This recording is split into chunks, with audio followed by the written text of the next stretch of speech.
I was taking my grandson Ben grocery shopping when out of nowhere, a sedan lost control and came barreling through the intersection. Instinctively, I threw myself over him, shielding his tiny body with mine. I managed to protect him, but his little face still scraped hard against the pavement. Less than 10 minutes later, his other grandmother, Nancy Foster, my son-in-law's mother, stormed into the hospital. She didn't bother with a hello. She launched straight into a tirade, screaming at me. "Can't you even watch a child? What good are you for anything? If my precious grandson had been seriously hurt, I'd make sure you paid for it." I was still lying next to the ER bed, dazed, my back burning like it had been stabbed with a dozen knives. That's when my daughter Rachel arrived. She rushed toward the doctors, frantically asking about Ben's condition, while gently trying to calm Nancy down. After confirming Ben only had minor scrapes, Rachel turned to the doctor and said, "Doctor, my mother-in-law has high blood pressure. She just got really upset. Could you check her vitals, please?" She hadn't said a single word to me. Hadn't even looked my way. I lay there, biting down so hard I could feel the pain in my jaw, struggling to breathe through the stabbing aches in my ribs. And all I could think was, maybe it's time I started living for myself. A doctor came striding down the hallway, pushing past Rachel with a clipped tone. "Please stop blocking the hallway. The patient has a deep wound. We need to operate immediately." Rachel froze. "But Benny just has a scratch. Who's bleeding that badly?" A nurse came running over, holding out the surgical consent form, her tone urgent and sharp. "Not your mother-in-law, your mother. She's the one in critical condition. She's lost a significant amount of blood. Sign this now." Nancy was sitting on a bench nearby, cradling Ben in her lap, her face twisted with disdain. "Oh please. He's just putting on a show. Couldn't take care of my grandson, and now she's pretending to collapse to dodge responsibility? Rachel, was your mom always this dramatic when she was younger?" Rachel opened her mouth, hesitated, and finally murmured, "Let's focus on getting her treated. We can talk about everything else later." I lay there on the gurney, feeling like every bone in my body had splintered apart. The pain was so sharp I nearly bit through my own lip. Still, I reached for Rachel's hand, forcing my voice to stay steady. "Don't worry about me. It's just a quick surgery. I'll be fine. Go stay with Ben, all right?" Her eyes shimmered with tears as she watched me being wheeled away. As the anesthesia took hold, everything around me dimmed. I felt myself slipping under, like I was sinking into the cold, silent bottom of a lake. When I opened my eyes again, I was already in a hospital room. The woman in the next bed, probably in her 40s, spoke gently. "You bounced back fast. My mom had the same thing. She was unconscious for 2 whole days before she woke up." I opened my mouth to respond, but nothing came out. My throat felt like it had been scraped with sandpaper. "Where's my daughter?" He frowned, thinking. "I think her mother-in-law had a blood pressure episode. Your daughter went with her to pick up medication." I looked down. My leg was immobilized in a splint. A nurse came in to adjust the foot of the bed and casually offered reassurance. "No need to worry. Just a minor fracture with some abrasions and blood loss. Give it 10 days or so, we'll remove the splint and you'll be good to go." Only then did I exhale just a little. Rachel had only just gotten her career on track. Andrew was constantly away on business. Benny, barely 3, was at that clingy, chaotic age. I needed to get better fast, get back to holding down the fort. Just as that thought passed through my head, I heard Nancy's shrill voice drifting down the hallway. "Rachel, you need to have a serious talk with your mother. She can't keep being this careless with a child. Benny got lucky this time, it was just a scrape. But what about next time? If something happens, I won't let it slide." Rachel's voice, which always held firm with me, now sounded meek and compliant. "Yes, Nancy. I'll talk to her. I'll make sure she's more careful going forward." Nancy's tone turned even sharper. "And another thing, Andrew's already busy enough. Now that your mom's laid up, who's going to handle the housework? No one has time to babysit her. She better heal fast. Benny still needs looking after." The mother and daughter in the next bed fell silent. The air turned so heavy with discomfort it felt like you could choke on it. I rolled onto my side, trying to hide the tears silently sliding down my cheeks. But my ears refused to shut out what came next. Rachel's voice floated in, soft, resigned, but crushing. "Don't worry. She knows her place. Her place. If I truly knew what it meant to know my place." I would have said no the day Rachel called me in tears begging, "Mom, I can't take this anymore. Please come help me." I would have said no when she and Andrew were struggling financially and I took it upon myself to cook, clean, and cover their groceries without complaint. And I never should have spent the past 3 years in their home, playing unpaid maid and full-time nanny, never asking for thanks. But now she tells someone else with such ease, "My mom knows her place." Those words hit me like a slap, yanking me back into the shadows of everything I'd endured. The tears kept falling, soaking silently into my pillow, like everything I had done for them had dissolved without leaving a trace. Nancy strutted into the room and placed a slice of white bread and a bottle of yellow mustard on my bedside table. "Shirley, I just made it for you. Isn't this your favorite combo? Simple, filling, not greasy." She lifted the plastic bag for emphasis. "I even bought the mustard from my favorite brand. You eat this. It's way better than roast chicken or steak." The younger woman in the next bed nearly spilled her water. "You're seriously giving her mustard on toast? She just had surgery." Rachel even chuckled. "You guys don't know. My mom loves this stuff. She can eat slice after slice without stopping." I watched her smile casually as she shared my supposed favorite snack like it was some charming anecdote. And just like that, pain flared down my back like someone had pressed hard on the fresh incision. I shivered. But I remembered how she had once begged me, pregnant and sobbing over the phone. "Mom, when I was pregnant, his mother made me eat this 3 times a day." I couldn't say no and Andrew defended her. "Please, please have mercy on me. Come help me." He had always known. Mustard on toast wasn't love. It was lazy, meaningless, and humiliating. I said nothing. Rachel's hand gently touched my arm.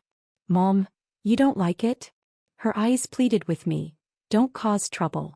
Just like back in their house. Every time Andrew complained the food was too salty or bland. Every time I didn't sterilize the baby bottles 10 times over.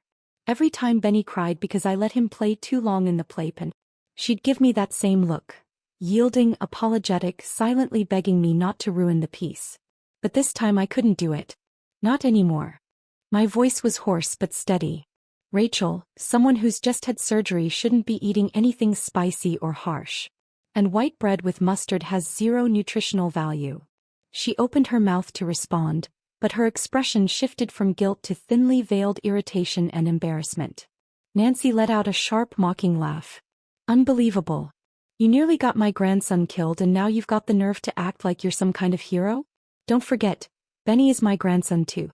The fact that we haven't held you accountable is more grace than you deserve. We bring you food and you nitpick? Fine, I'll take it back. If you end up starving, that's on you." She spun on her heel and left without another word. Right behind her, Andrew walked in and dropped a stack of papers on my bedside table with a hard thud. His tone left no room for debate.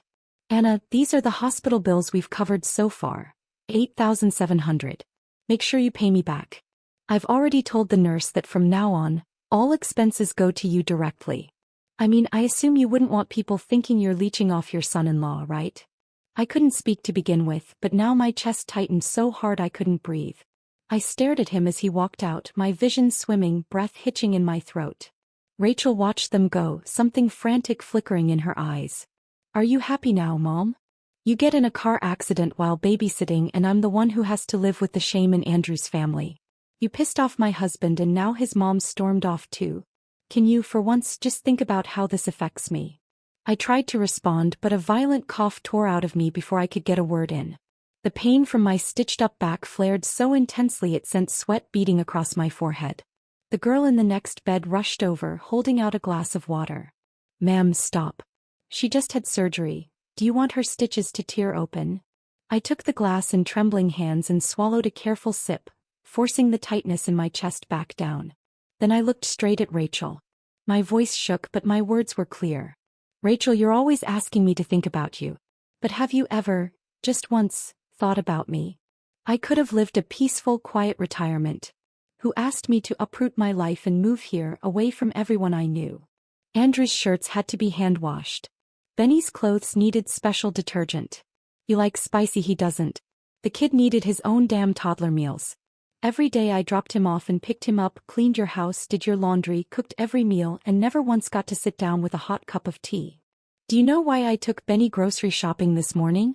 Because I couldn't bring myself to leave him alone in the house. Not even for 15 minutes. You gave birth to him, but for the last 3 years, I've been the one living like his mother, and not yours.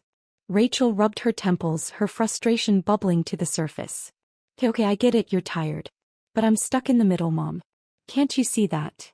Just then her phone rang. She picked up without moving far, the phone pressed to her ear, but the voice on the other end was loud enough to echo through the room. When is your mom going to pay me? How long do we have to wait? Are you coming or not? I've got work tomorrow. I don't have time to sit around this hospital.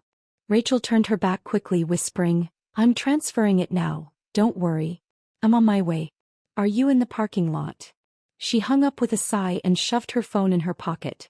Turning to me, she said, Mom, if you really don't want me to end up divorced and struggling with a kid, just pay Andrew back. Please. And don't blame him. We're barely getting by. Besides, your money's going to us eventually anyway, isn't it? The cup of water was still in my hand. And in that moment I hurled it. The water splashed across her face. Get out. Get the hell out of my sight. Now. Rachel stood there stunned, wiping her soaked face with the back of her hand. What is wrong with you? Are you insane? Yes. Maybe I was. Insane for letting myself be trampled in this house for 3 years and still hoping someone might care. Still coughing, I reached for the phone by my bedside. My fingers trembled as I dialed the only number I had memorized by heart. The line rang twice before a calm, steady voice answered.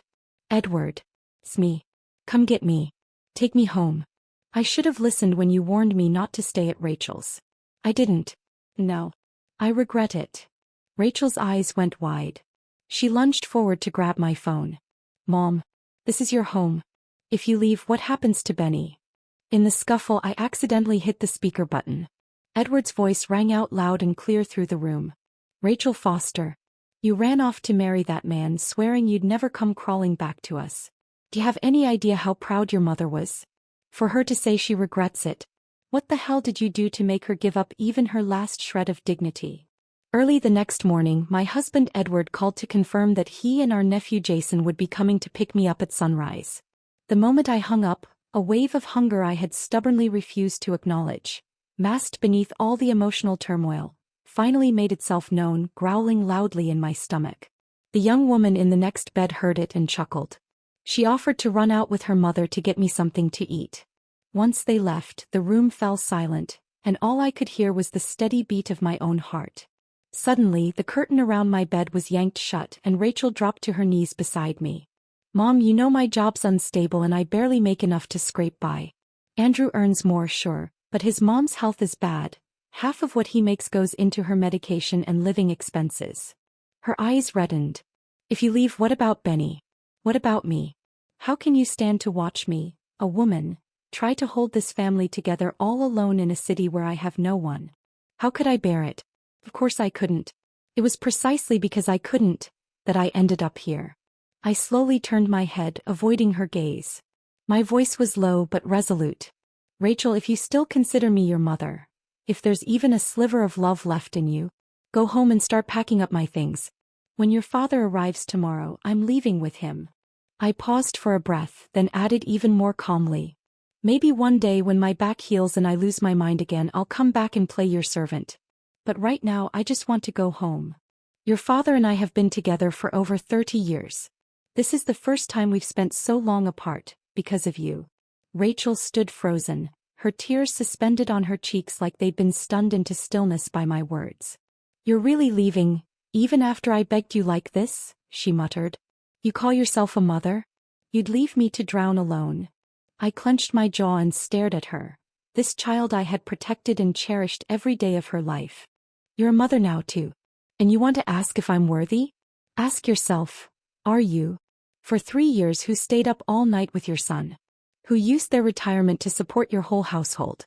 You dumped your child on me and couldn't even say thank you. Not once did you ask if I was tired. Rachel shot to her feet, teeth clenched. So you really are leaving? I nodded. Without hesitation. She inhaled deeply, then said like she'd finally made up her mind. Then you have to leave your pension card behind. I'm struggling in a city I barely know on a salary that's nothing. Give me your card and I'll let you go. I stared at her and my throat closed up. She was actually standing at my bedside, measuring my right to leave against a plastic card and a bank balance. I had raised her to be honest, to work hard, to stand on her own. I got her into a top college. Sent her money every month on time. Then sophomore year she showed up pregnant. No explanation, just moved in with him. I thought she was suffering, so I softened. Increased her allowance from 2,000 to 4. Every break she claimed she'd be working. I believed her. Never questioned it. Not until after Benny was born did she tell me the truth. Andrew had kept going to school, kept traveling. She had dived headfirst into a marriage without even a wedding. His mother called my daughter shameful to my face, said she had ruined her son's future. I lived a clean, honest life. And in my old age I had to endure that kind of humiliation. I swallowed it all. For Rachel. I told myself she was just lost. And I, her mother, was her last safety net. But now here she stood, not asking how I was feeling. Just demanding my money. Is this really the daughter I raised with my own hands?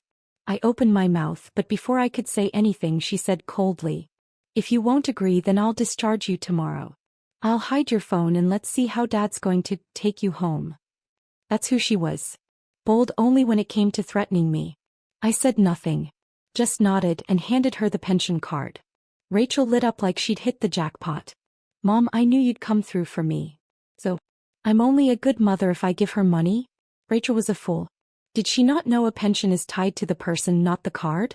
Once I report it lost and get a replacement, what she has is just a piece of worthless plastic. But I didn't plan to teach her that. Not anymore. I'll just take this as the price I paid for raising a child who only opens her mouth to ask for more. After getting the card, she moved with shocking efficiency. Within 2 hours, all my belongings had been packed into a suitcase and delivered to my hospital room. She even tossed in a bottle of milk and a pack of energy bars with a generous air. "Here, Mom, something to snack on tomorrow." I didn't respond. She didn't say anything else, just gently closed the hospital door behind her and walked out. The truth is, I never expected anything from Rachel. Not gratitude, not repayment. All I ever wanted was respect. But she took every ounce of love and patience I had and wrung it dry.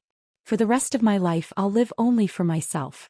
As I settled into Jason's car and watched the hospital shrink away in the rearview mirror, the entire city gradually fading like the backdrop of an old photograph, I felt it for the first time in years. I was free. Coming home felt like waking up as someone new. Edward cooked me nutritious meals in all kinds of creative ways, and even hired a physical therapist to help with my shoulder and back recovery. Within 2 weeks I was up and walking on my own. One afternoon, as I paced slow circles in the living room for exercise, Edward sat watching me, his eyes suddenly glistening. "Anna," he said quietly, "we're getting old. Wherever we go from now on, we go together." A lump rose in my throat before I could answer, and he handed me a tissue. "It was my fault," he added. "I was so frustrated with Rachel. I didn't want to move with you at the time. But you couldn't let her go. If you still want to care for her, then I'll be the one to care for you." He looked down at me with so much tenderness in his voice. "Just look at you. You were only at her place for 2 years and your hair's turned completely white." I grinned. "You're still blaming me for letting our daughter have a baby in college?" He cleared his throat, scratching his head. "Not blaming. I just feel sorry for her. She worked so hard in school and then married and had a child so young. She never even had a chance to figure herself out before she got stuck." I gently held his strong, calloused hand. "Do you remember? Before you retired, you said we'd settle in Santa Fe when we were both done working. Do you still remember that?" He sighed. "You could never let go of Rachel. What was the point of me going there alone?" I shook my head slowly. "I've let go now. I won't look back. I'll go with you to Santa Fe. We'll make it our home." His eyes blinked like he couldn't believe it. "You mean it, even Benny? You won't see him anymore?" I nodded. "Don't you remember? His grandmother made it clear. Benny is a foster. When I had that accident, if I'd died or even been seriously hurt, and if Benny had gotten so much as a bruise, how would I have faced the foster family?" I paused before adding quietly, "And as for Rachel, we've done our duty as parents. Everything in her life now is her own choice. She's an adult. It's time she learns to take responsibility for her own life." We went to the bank together and opened a new retirement account. The old card was permanently cancelled, The doctor said my recovery was excellent and my follow-ups were clear. So we booked our long-awaited flight to Santa Fe. We talked about this for years and now it was finally happening. A few of our retired friends had already settled there, and with their help, we quickly bought a little house with a yard. We planted flowers, grew herbs, and even set up a clothesline. Edward insisted on installing it himself. On sunny mornings, we biked up scenic trails that twisted through the hills under clean, dry air. After it rained, we joined neighbors to hunt for wild mushrooms. At first, we kept picking the wrong ones, beautiful but poisonous, and the locals would laugh. The prettier the mushroom, the deadlier it is. But we just laughed with them, unable to stop. Because more than tasting the mushrooms, it was the teasing, the learning, the laughter that made us feel alive. One day, the neighbors hosted a backyard pig roast and insisted we come. I sat at the edge of their garden, happily munching away, and suddenly it hit me. These people reminded me of who we used to be. We were once the kind of people who threw dinner parties without worrying about messes or noise. Who embraced the chaos of life instead of hiding from it. And in this life, one honest, ordinary day at a time, I found myself forgetting what Rachel had put me through. Until the day my pension came in. The phone rang furiously. It was her. Her voice was panicked, shrill. "Mom, what did you do? My pension payment didn't come. It's always in by the 10th. I went to the bank and they said you canceled the card." Before I could respond, Edward snatched the phone from my hand. "Rachel, listen carefully. Your mother canceled that card and opened a new one. If you've got time to make phone calls, maybe use it to find a job. Stop hovering over your mother's pension like a vulture." There was a beat of silence on the line. Then an explosion. "If I don't have money, how do you expect me to survive? What's Benny supposed to eat? You're both heartless." Edward didn't respond. He just ended the call in one clean motion. "Anna, you can't go soft again," he said, his face flushed with anger. "Have you forgotten? That day in the ER. She didn't say a single word in your defense." I gently patted his hand. "Didn't the doctor say you shouldn't get worked up? Let her shout all she wants. She can't scream loud enough to crack our windows from there." Edward finally relaxed, his expression softening. "You're right. We have our life now. And she has to own hers." Just 2 days into our newfound peace, the phone rang again. This time it was Andrew. "Anna, when are you going to pay back the hospital bill? And what, you think you can just vanish while Benny keeps asking for his grandma? We both have jobs, you know that, right?" Actually laughed. "If my daughter turned out this way, I could take part of the blame. But you, who do you think you are? You want to talk money? Fine. Let's talk." After Rachel gave birth, I paid $15,000 for her postpartum recovery suite. Every can of formula, every diaper, every jar of baby food since Benny was born. I bought them. "Would you like me to forward you the receipts?" He cut me off, impatient like he was brushing off a debt collector. "I'm not talking about that. I'm talking about the hospital bill I covered when you were admitted." I let out a cold laugh. "You wanted to dig through the past? I had a whole archive. All right, let's calculate what I'm owed for the last 2 years of cooking, laundry, and babysitting in your house. Let's go with the standard rate for a full-time live-in nanny, $6,000 a month." My voice grew colder. "And let's not forget the $2,000 I gave you toward that car you bought. Still have the IOU, Andrew. It's in my drawer. Legally binding." I heard a pause on his end. When he spoke again, his tone had softened. "Anna, I'm not trying to start a fight. It's just, we're really out of options. No one's around to watch Benny and daycare costs $10,000 a year. We're drowning here." I exhaled, sharp and quiet. "Save it. Don't call me again. And if you harass me one more time, I'll take you to court and sue for what you owe me." I hung up and immediately blocked his number. That day I felt a little low. Edward didn't say much, just gave me space. The next morning he rented a car and told me he was taking me out for some air. We drove to a little town called Silver Canyon. It was small and serene, like a place time had forgotten. We stopped by High Ridge Mountain. The wind on the slopes was cold and sharp, the air thin but crystal clear. Halfway up, we took a photo together, framed by endless snowcaps and sun spilling gold across our faces. It felt like a seal stamped on this new chapter of our lives. On the drive back, Edward's phone rang. It was our neighborhood property manager. "Mrs. Warren, your daughter asked us to open your house for her. She says she's back." Edward and I exchanged a look. He glanced at me, waiting. I gave him a firm smile. Let me speak to her. Rachel picked up the call sobbing. Mom, how could you be so cruel? I haven't been home in just 3 years and you already changed the locks. I laughed bitterly. You have the audacity to say that? You dropped out of college and threw yourself into a marriage that chewed you up and spit you out. And now you're blaming me for being heartless? He broke down over the phone. Mom, I left him. I'm done with Andrew. I brought Benny back with me. I'm begging you, I swear I'll listen this time. I won't go back to him, okay? I blinked, raising an eyebrow. You quit your job? He sniffled. After you left, there was no one to watch Benny. Daycare was 10 grand a year. I couldn't afford it. Andrew called you and you blocked him. He got mad and said, fine, just quit your job and take care of the kid. But I didn't have a choice. I rolled my eyes so hard I nearly gave myself a headache. So you actually quit? Rachel's voice turned resentful through her tears. I have no income now. Andrew's money all goes to his mother. We were counting on your pension, and then you canceled the damn card. Her voice rose, a mixture of anger and desperation. He gives me $20 a day. What the hell am I supposed to do with that? I yelled at him and he told me to get out, so I packed up and left with Benny. And I'm not going back unless he comes and begs me. I closed my eyes and forced my fury down. Even now, she was waiting for someone to beg her? What on earth did I do in my past life to earn a daughter who treated her entire existence like a dramatic standoff? Put the property manager on the phone.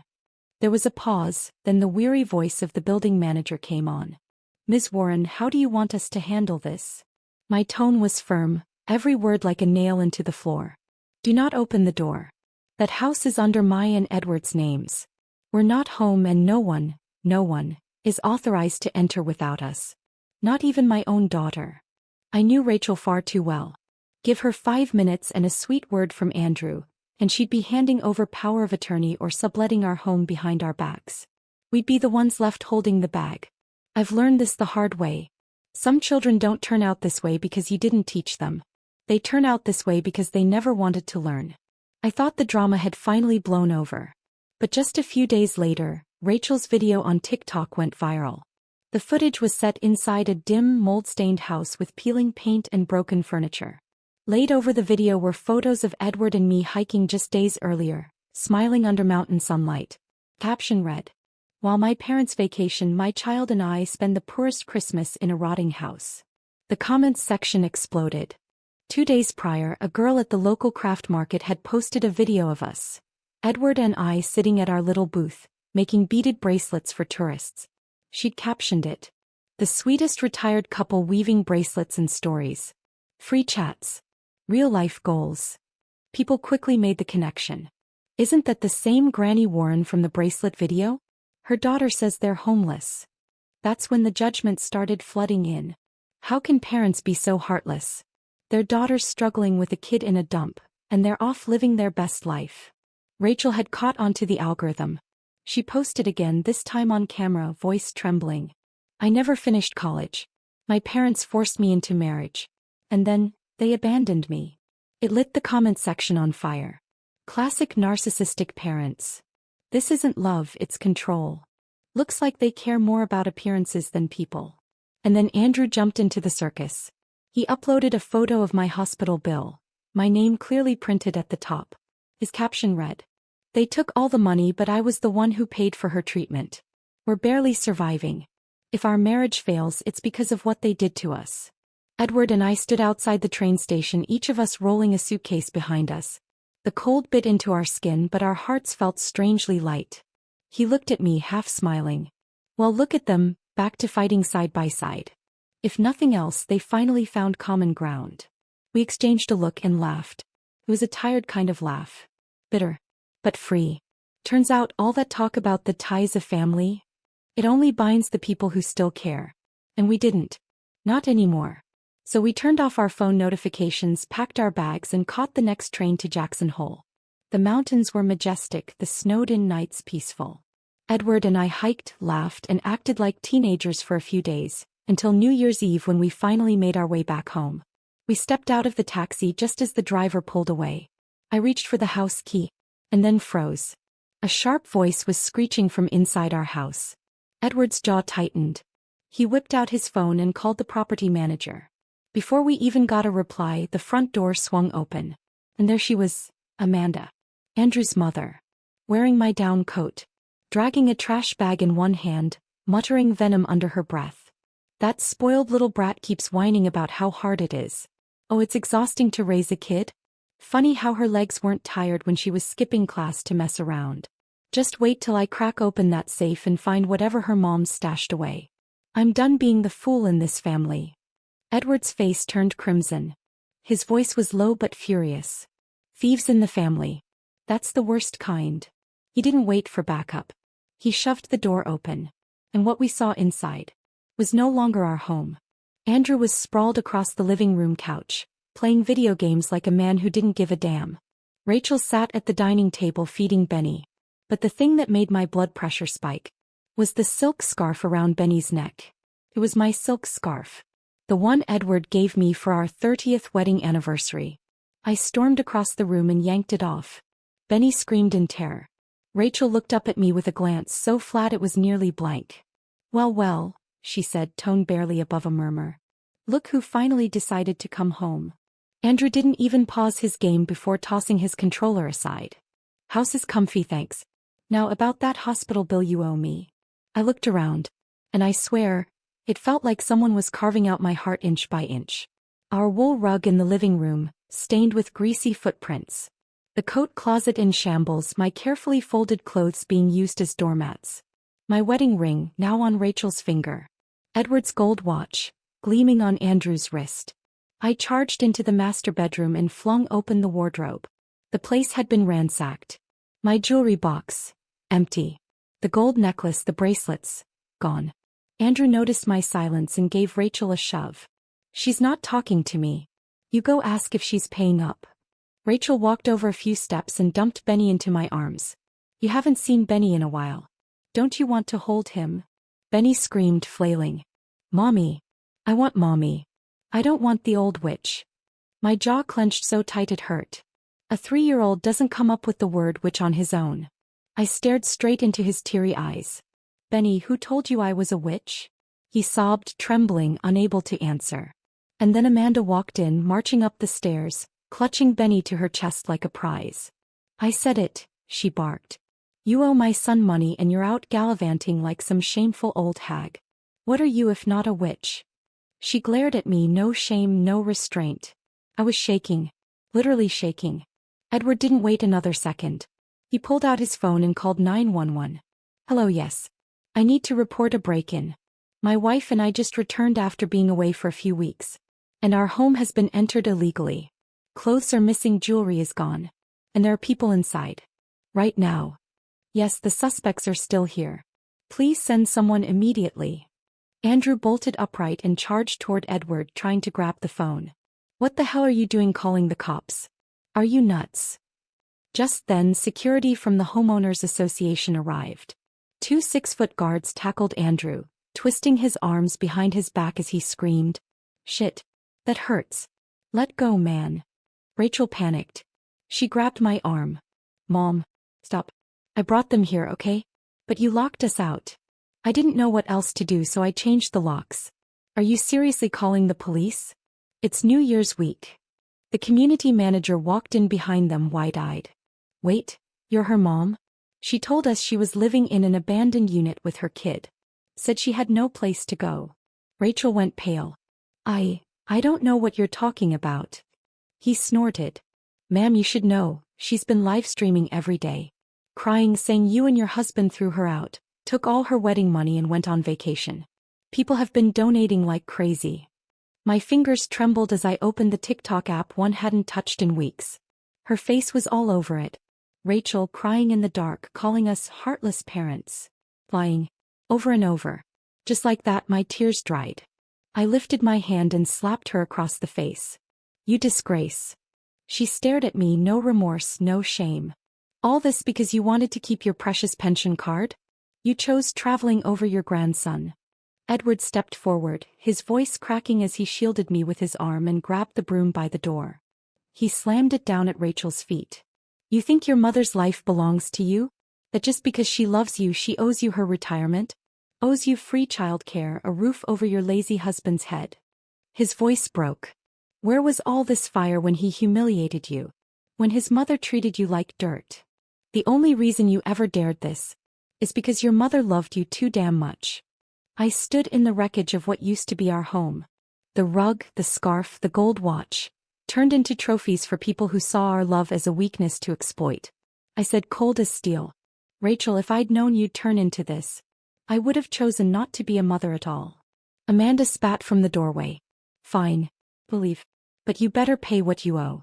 Hand over that pension card to Rachel, or don't blame us for what happens next. I sneered. Leave? You're not going anywhere. You broke into our home. You stole from us.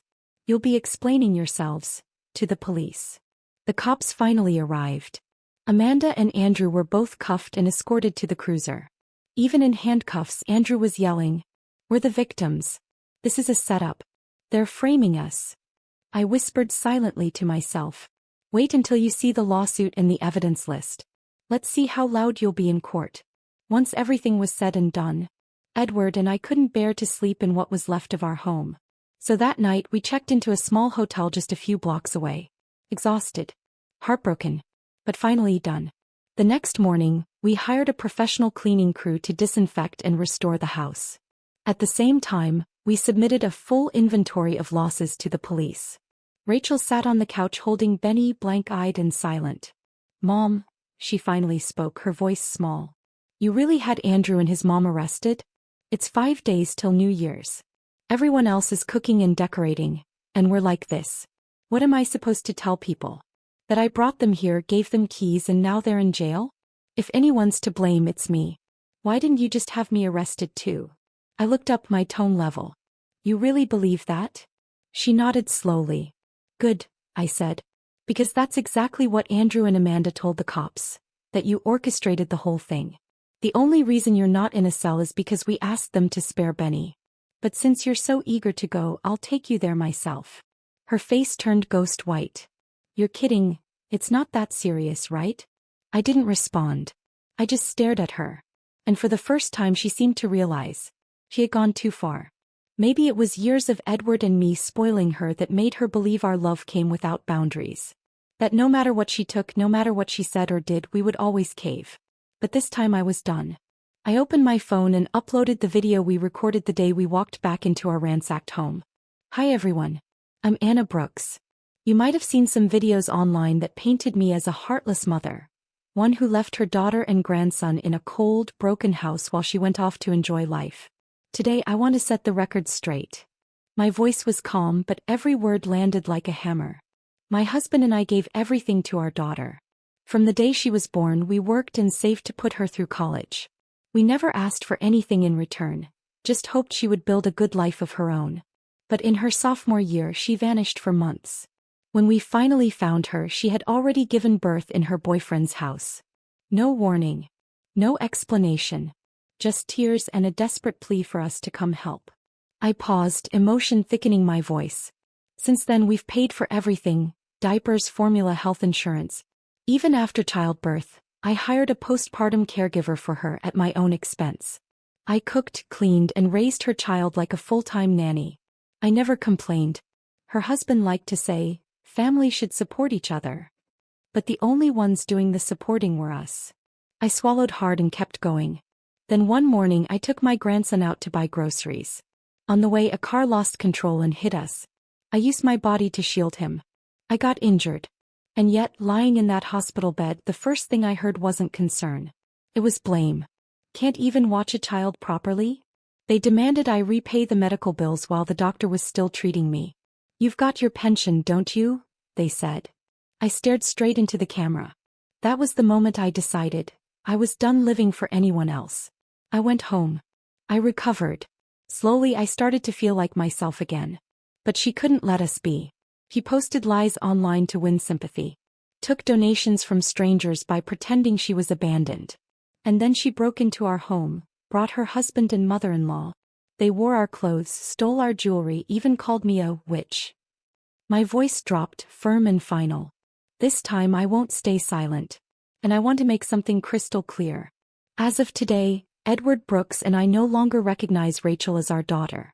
If she has any conscience left, she'll understand that parents are not ATMs. Love does not mean endless exploitation. The video spread like wildfire. Oh my God. This is the real story. She ignored her mom's car accident and demanded money after surgery? What kind of person is that? So her husband and mother-in-law sat pretty while her mother was drained dry. Monsters. Rachel's livestream account was permanently banned. The same concerned followers, who once cheered her on, turned vicious, calling her a fraud, a parasite, a manipulative liar. Some even filed formal reports for intentional fabrication of domestic crisis content. I also submitted Andrew's handwritten IOU to the authorities. This time he wouldn't get away with a smirk and a shrug. He was ordered to pay full restitution for the break-in, plus the $20,000 loan I gave him for that damn car. Even Andrew's elusive father was finally dragged out from hiding. To keep his golden boy from catching a criminal record, he sold his SUV and mortgaged their townhouse just to cover the fines and repay the damages. The next morning, Andrew went right back to Rachel. And, of course, my fully awakened daughter packed up Benny and followed him like a duckling. Before leaving, she stood outside our front gate and hurled one last threat. You didn't help me when I needed you. So when you're old and gasping for air, don't expect me to hesitate pulling the plug. Just wait and see. Edward and I didn't flinch. Not a twitch. Not a single flicker of emotion. Because we finally understood. Cutting ties with family isn't a speech you make. It's that exact moment, when even their ugliest words don't deserve a reply. After the new year, we sold the old house and boarded a flight to the West Coast, settling into a sun-drenched cottage in Santa Barbara. This time it was for real. We weren't coming back. But peace didn't last long. A few days in, my phone started buzzing with harassment calls, lewd messages from strange numbers, and even obscene photos I wouldn't dare describe. We were terrified and filed a report with the police immediately. The officers traced the IP addresses. All the accounts were linked to one city, the same one where Andrew lived.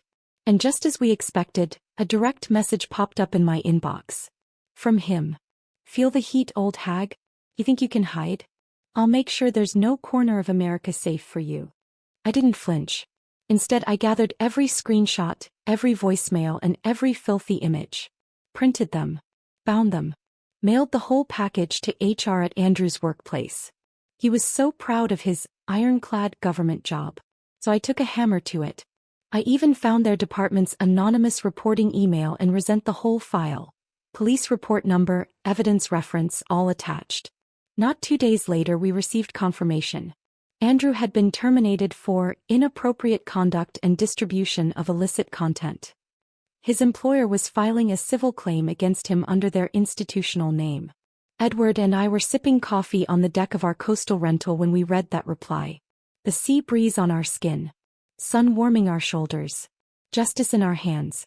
It was glorious. We traveled to Lake Tahoe next.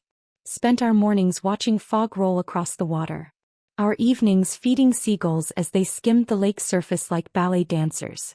Life felt like a painting. Until Edward's phone rang. I frowned.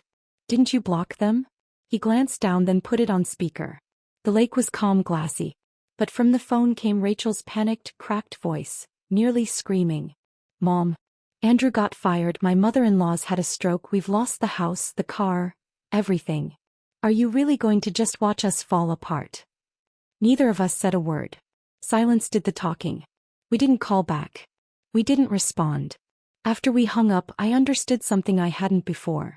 Not all blood ties are worth keeping. And not every title, like mother, is meant to weigh on your shoulders forever. We changed our phone numbers. Moved to a quieter mountainside town.